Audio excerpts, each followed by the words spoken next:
There is a earlier video here on the channel showing kind of some of the front end needs that this F250 needed. We did notate that somebody else had done brakes. Looks like they did pads, rotors, calipers and hoses. We got a new sway bar end link on this side. We're going to put the other one on there. While I had these off, I was able to lubricate the manual override lockers, and we replaced the vacuum hose here that was just deteriorated.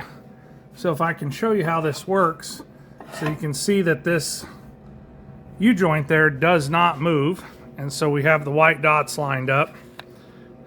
We should engage the U-joint. Okay, you heard the pop. Now the U-joint is engaged. There we go. So the manual override lock and unlock works correctly.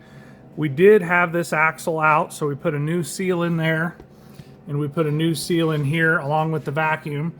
So as long as the vacuum works, you don't have to worry about this manual override. But if it ever doesn't work, you can get out and lock it in four-wheel drive and make sure it's in there. So we've done all the work there. We greased everything on the front end that was greasable. So this joint here,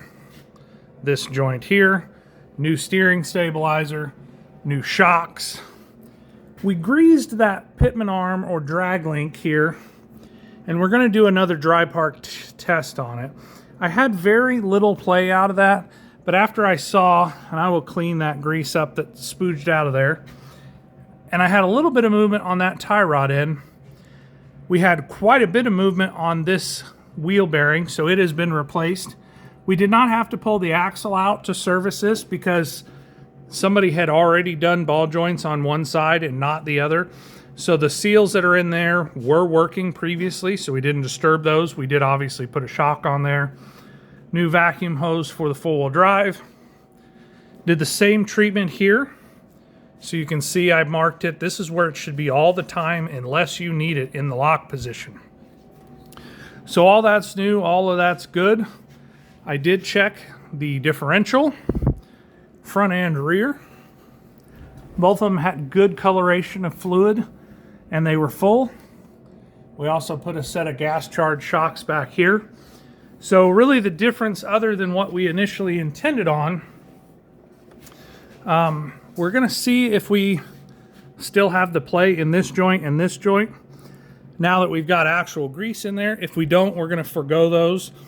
We did put a bearing on this side, and I did go ahead and put a bearing on that side. I didn't like the way it looked once we disassembled it for the ball joints. So that's where we're at here on the F250. Looking good, getting ready to test drive. I'll let you know how it goes.